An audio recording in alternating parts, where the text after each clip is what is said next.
Brought to you by 5paisa.com. Investing made easy and rewarding. Download the app now. Japan के पूर्व PM Shinzo Abe अब हमारे बीच नहीं रहे। दुनिया में बहुत से लीडर आए और गए, लेकिन शिंजो आबे की जो भारत से दोस्ती थी उसे कोई नहीं भुला सकता। एक तरफ जहां उन्होंने कई बड़े प्रोजेक्ट्स के लिए जापान का खजाना भारत के लिए खोल दिया, तो वहीं दूसरी तरफ चीन के विरोध को दरकिनार करते हुए भारत को नॉर्थ ईस्ट से बन रहे प्रोजेक्ट में बड़ी मदद की। अब सोचिए ना, दूसरे देश के ऐसे पूर्व पीएम जिनके लिए भारत में एक दिन के राष्ट्रीय शोक का ऐलान कर दिया गया है। इतना ही नहीं, भारत सरकार ने उन्हें पिछले ही साल में देश के दूसरे सर्वोच्च नागरिक सम्मान पद्म विभूषण से भी नवाजा था।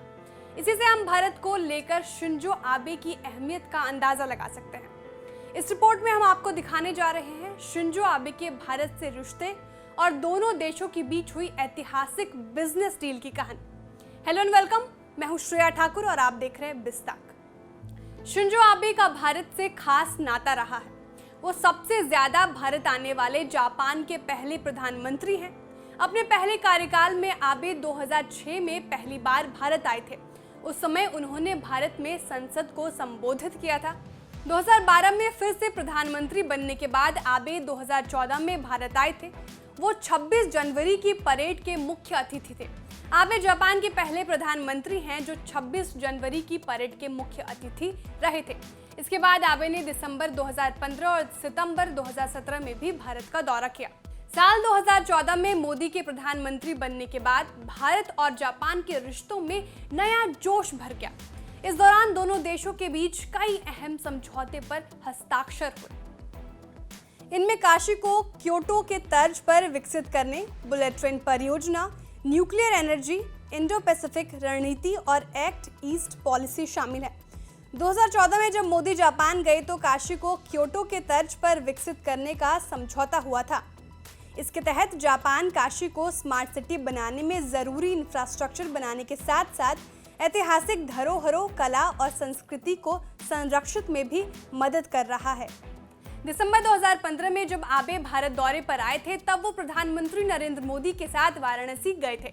उस समय Varanasi international cooperation and conventional centre की घोषणा की गई। इस प्रोजेक्ट को जापान की मदद से बनाया गया है।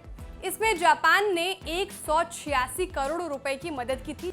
जुलाई 2021 को जब पीएम मोदी ने इस वाराणसी कन्वेंशन सेंटर का उद्घाटन किया तब उन्होंने शिंजो आबे को खासतौर से धन्यवाद दिया था। इसके बाद सितंबर 2017 में जब आबे भारत आए तो वो पीएम मोदी के साथ अहमदाबाद गए। इसी दौरे में Mumbai Ahmedabad bullet train project की शुरुआत हुई थी। भारत की पहली बुलेट ट्रेन जापान की मदद से ही बन रही है। इस प्रोजेक्ट पर 1.8 लाख करोड़ रुपए खर्च होंगे, जिसमें से 88,000 करोड़ रुपए जापान लगा रहा है। पीएम मोदी के इस फेवरेट प्रोजेक्ट के लिए जापान टेक्निकल सपोर्ट से लेकर बुलेट ट्रेन की आपूर्ति तक कर रहा है। हालांकि कुछ वजह से ये प्रोजेक्ट देरी से चल रहा है और देश में पहली बुलेट ट्रेन 2026 से चलने की संभावना है। इसके अलावा दिल्ली और मुंबई के बीच बन रहे 1483 किलोमीटर लंबे दिल्ली मुंबई इंडस्ट्रियल कॉरिडोर यानी DMIC में भी जापान सहयोग कर रहा है। जनवरी 2014 में आबे के भारत आने से पहले केंद्रीय मंत्रिमंडल की आर्थिक मामले की समिति ने इस प्रोजेक्ट को हरी झंडी दी थी। 90 अरब डॉलर की इस महत्वाकांक्षी परियोजना के लिए पहली मदद जापान से ही मिली थी। जापान ने इसके लिए 4.5 अरब डॉलर का लोन दिया था। इसके अलावा देश के कई शहरों में जापान के सहयोग से मेट्रो प्रोजेक्ट बन रहे हैं। पहले जापान भारत को न्यूक्लियर पावर के तौर पर मान्यता नहीं देता था, लेकिन आबे की कोशिशों की वजह से 2016 में दोनों देशों के बीच सिविल न्यूक्लियर पैक्ट हुआ। आबे ने NPT न्यूक्लियर प्रोलिफरेशन ट्रीटी का सदस्य नहीं होने के बाद भी भारत के साथ सिविल न्यूक्लियर समझौता किया। साथ ही विदेश और रक्षा मंत्री के साथ 2+2 मीटिंग और डिफेंस इक्विपमेंट की तकनीक ट्रांसफर पर भी दोनों देशों के बीच कई अहम समझौते हुए। इससे दुनिया के दूसरे देशों के साथ भी भारत के संबंधों को नया आयाम मिला। जापान भारत को चीन से सटे बॉर्डर के आसपास नॉर्थ ईस्ट में बन रही कई परियोजनाओं में मदद कर रहा है। इसके लिए शिंजो आबे ने चीन के विरोध को भी दरकिनार कर दिया था। 2017 में आबे के भारत दौरे में नॉर्थ ईस्ट की कई परियोजनाओं के लिए भारत और जापान के बीच समझौता हुआ था। चीन अरुणाचल प्रदेश पर अपना दावा करता रहा है, इसे विवादित मसला मानता है। चीन का कहना था कि भारत और चीन के बीच सीमा को लेकर विवाद है, इसलिए किसी तीसरे देश को वहां निवेश से बचना चाहिए। लेकिन जापान ने चीन के विरोध को दरकिनार कर दिया और प्रोजेक्ट में मदद के लिए हाथ बढ़ाया। ये तो थी प्रोजेक्ट्स की बातें। इसके अलावा भी शिंजो आबे का भारत से दिल का रिश्ता था। पीएम मोदी उन्हें अपना दोस्त मानते थे। पूर्व पीएम मनमोहन सिंह से भी उनकी अच्छी दोस्ती थी।